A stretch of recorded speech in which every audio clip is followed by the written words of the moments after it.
You think the biggest threat to your relationship is some stranger at a bar. It's not.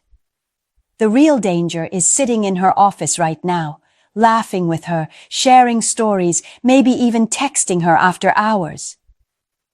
That's how betrayal begins, not with strangers, but with colleagues who slide past every defense. The cost?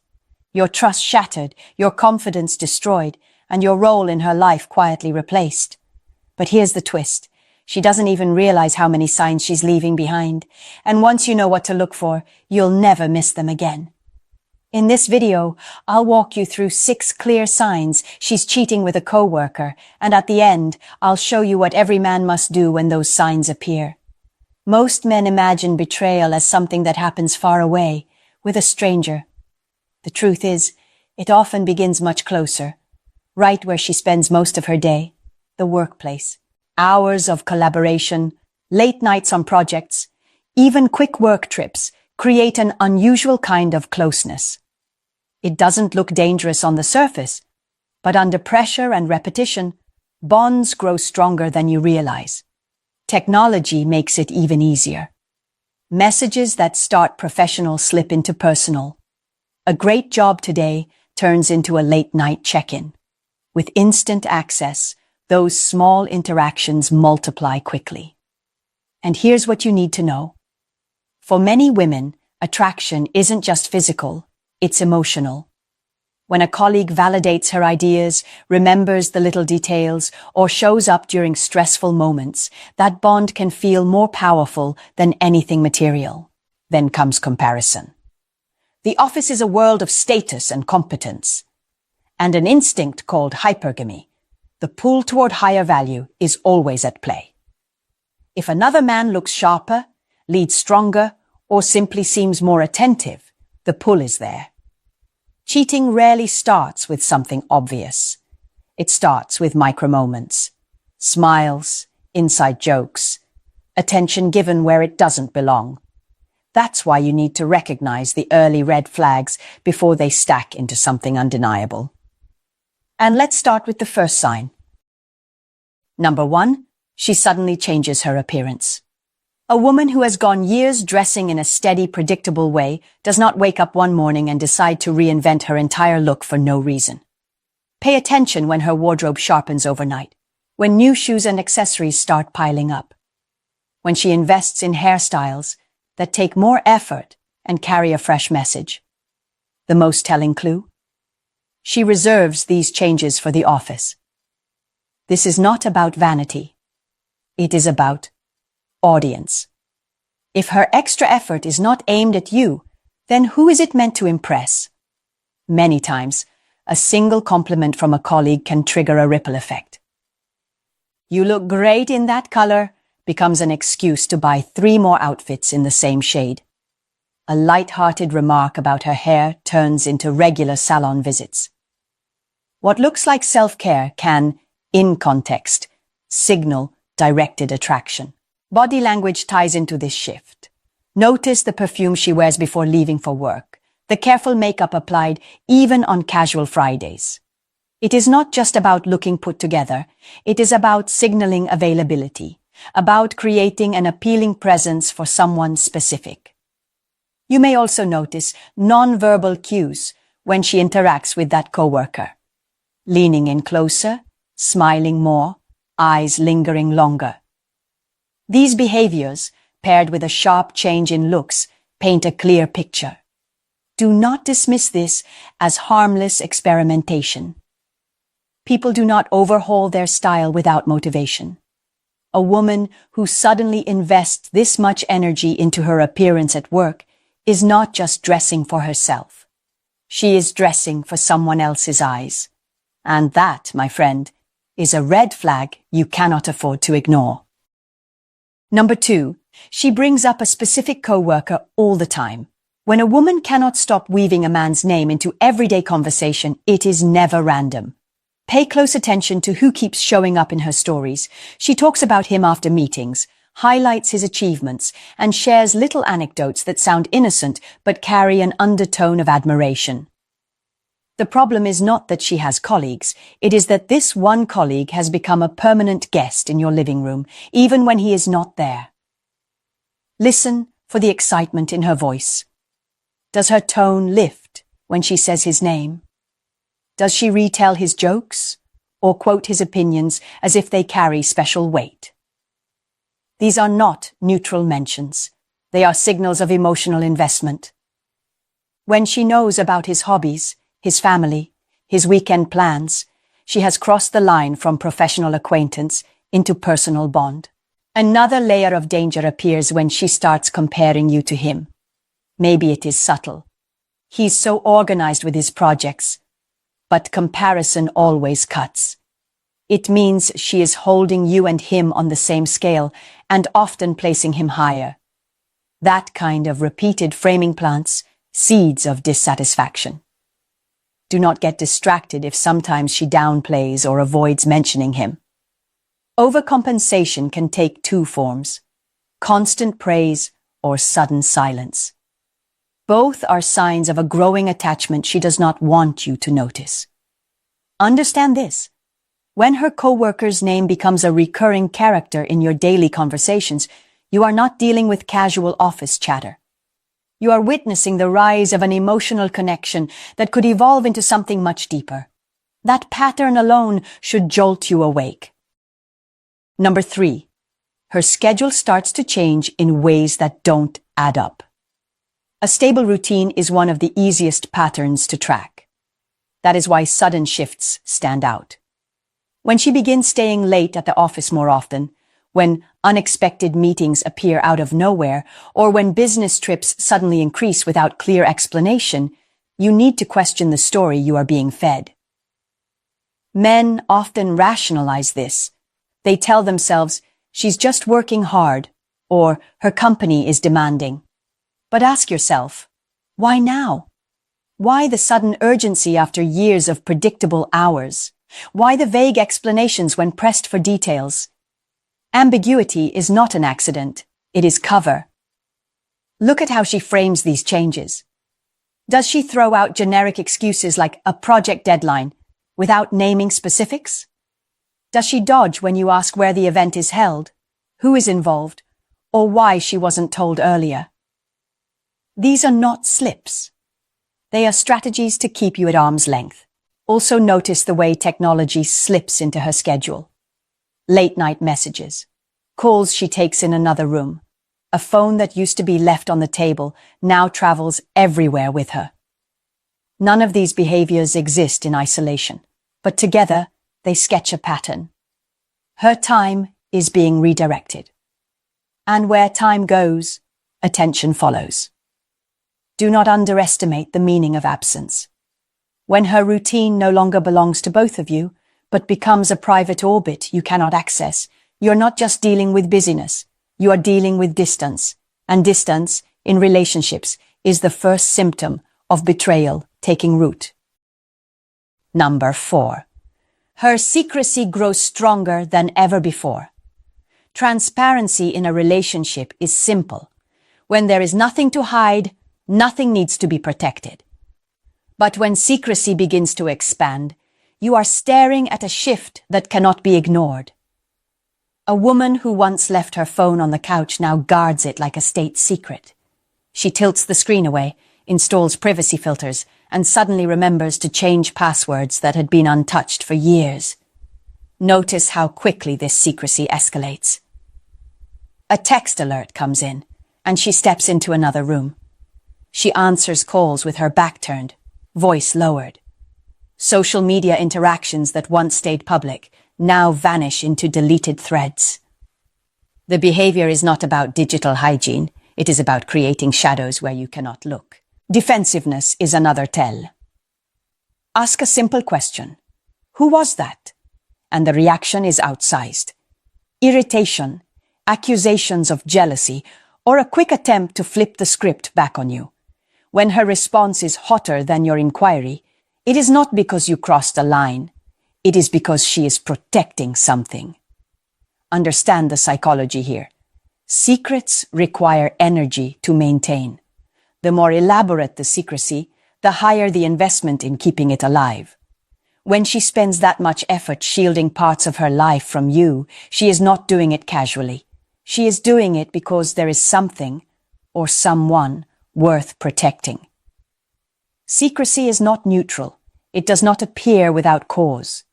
When the level of privacy in her daily routine starts to grow beyond reason, you are no longer just a partner in a relationship.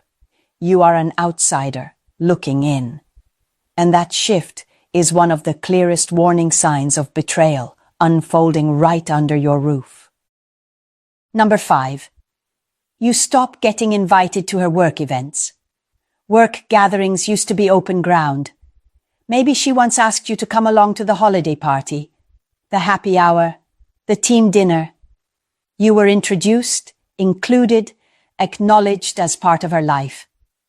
But when the invitations dry up, when she suddenly claims it's just colleagues, nothing big, you are witnessing a calculated shift. Why does this matter? Because visibility is accountability. When you are present, other people know who you are and what role you play. When you are absent, there is space to rewrite that role. Excluding you from work, socials removes the witness stand. It gives her freedom to interact with someone else without the weight of your presence. Pay attention to the subtle justifications. It's boring. It's really just for the team. These excuses are meant to normalize your exclusion. But if you were once welcome and now you are not, the change is not casual. It is intentional. She is drawing a line around her work life, and you are outside of it. There is also the emotional layer. Being cut out of that circle doesn't just reduce your access. It signals a deeper problem. She is curating two separate identities. In one, you exist as her partner. In the other, she is free to operate as though unattached. That division is fertile ground for betrayal, because secrecy thrives where connection has been split. Understand this clearly. When your presence at her workplace events becomes inconvenient for her, it is not about saving you from boredom. It is about saving herself from exposure. That choice alone should make you stop and reevaluate what story she is trying to protect, and why she doesn't want you there to see it for yourself. Number 6. The physical evidence doesn't lie. At some point, suspicions move from feelings to facts. When objects, receipts, or gifts appear in your life without explanation, you are no longer dealing with imagination. You are dealing with evidence. A dinner receipt from a restaurant you never went to. A hotel charge that makes no sense. Jewelry or perfume that wasn't purchased by you and hasn't been accounted for by her. These are not harmless details. They are fragments of a hidden life. Understand the weight of physical clues. Unlike vague stories or shifting schedules, an item you can hold in your hand cannot be argued away so easily. That is why many women work hard to erase these traces, throwing out receipts, hiding gifts, or disguising them as work perks. When you do find something, it usually means there is more beneath the surface. Notice also the smaller signs: an unfamiliar jacket in her car, an extra phone charger that isn't hers, event tickets to places she never mentioned attending.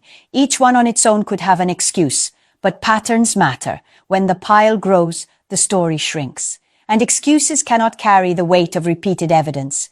Do not let her dismiss your awareness with words like, "You're overthinking," or "That's nothing." Physical evidence is never nothing. It is the concrete residue of choices made out of your sight. And when you start seeing those residues, it means a boundary has already been crossed. The painful truth is this: you don't need to catch someone in the act to know betrayal has begun. The trail they leave behind tells its own story. And if you are willing to look at it honestly, that story will tell you more than her words ever will. What to do when the signs are in front of you. By now, you've seen how the patterns build. The changes in her appearance, her conversations, her schedule, her secrecy, her social world, and the physical evidence. Seeing these signs is one thing. Knowing what to do next is what separates men who crumble from men who reclaim control. The first step is to document what you notice. Not to play detective for the thrill, but to ground yourself in facts. Dates, times, receipts, conversations. Emotions can cloud judgment, records cut through the fog. When you confront, you want clarity, not chaos. Second, you must initiate a calm conversation. This is where most men lose control. They explode, accuse, and give her the upper hand by looking unstable. Don't do that. Sit down, look her in the eye, and use I statements. I found this receipt, and it concerns me. This keeps the focus on the facts, not your rage.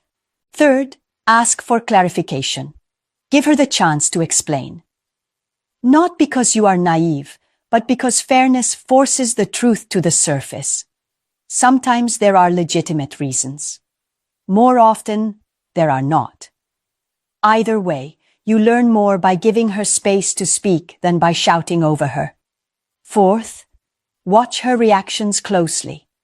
Honest people explain with consistency. Dishonest people scramble, contradict, and lash out. Her reaction will tell you almost as much as her words. Look for defensiveness, evasion, or overcorrection. And be ready for the most common defense of all, gaslighting. Instead of answering your concern, she flips the spotlight back onto you. You're paranoid. You're just insecure. This is why I don't talk to you about work. These phrases are not explanations, they're weapons. The goal is to make you doubt your own judgment so she can escape accountability. Recognize it for what it is. If her response attacks your character instead of addressing the evidence, you're not hearing honesty. You're witnessing manipulation. The worst mistake a man can make is to fall for this tactic and start apologizing for simply asking questions. Don't. Hold steady, stay calm, and keep the focus on the facts in front of you. Finally, set boundaries and expectations. This is where your strength shows. You cannot control her choices, but you can control what you will and will not accept. Make transparency non-negotiable. Make respect mandatory. If she chooses to betray those terms, then she chooses the consequences. Understand this. Confronting betrayal is not about salvaging her approval. It is about protecting your dignity. You are not powerless. You are not at her mercy. You hold the right to demand truth, to enforce standards, and to walk away if those standards are broken. The hardest step is not gathering evidence or asking questions. The hardest step is having the courage to see clearly and act decisively. If she is honest, you will know. If she is unfaithful, you will also know. What matters most is that you stand firm in the one place no one can shake. Your own boundaries. You've now seen the full picture.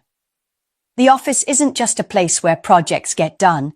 It can be the silent breeding ground for betrayal. And when you look closely, the signs are there. Her sudden shift in appearance, the way she keeps bringing up a certain coworker, the late nights and vague excuses, the rise in secrecy, the shrinking of your place in her social circle, and finally, the undeniable trail of physical evidence. These are not coincidences. They are patterns, and patterns speak louder than words. If you've connected the dots, you know where this road leads. Pretending not to see it won't protect you. Looking the other way won't buy you peace. Denial is the most expensive mistake a man can make in his relationship, because every day you ignore the truth, you trade away your dignity. But here's the other side of the truth. You are not helpless. You are not a victim unless you decide to be. When you document what you see, when you confront with calm strength, when you give her the chance to explain but refuse to tolerate lies, you take back control. When you set firm boundaries and mean them, you make it clear. You value your time, your respect, and your future too much to let anyone gamble with them. Cheating does not start with dramatic moments. It starts with small cracks. And the man who pays attention to those cracks gains the power to choose his response before it's too late. That's the lesson here. Not fear, but awareness. Not weakness, but strength. If this message hit you hard, it's supposed to, because men wake up when the truth stings. And if you want more truths that will keep you sharp, protect your peace, and help you navigate relationships without losing yourself, subscribe now. Hit that like button. Share this with another man who needs to hear it, and drop a comment. Which sign do you think is the biggest red flag? The difference between betrayal breaking you or building you is simple. Stay blind, and you break. Stay awake, and you build. The choice is yours.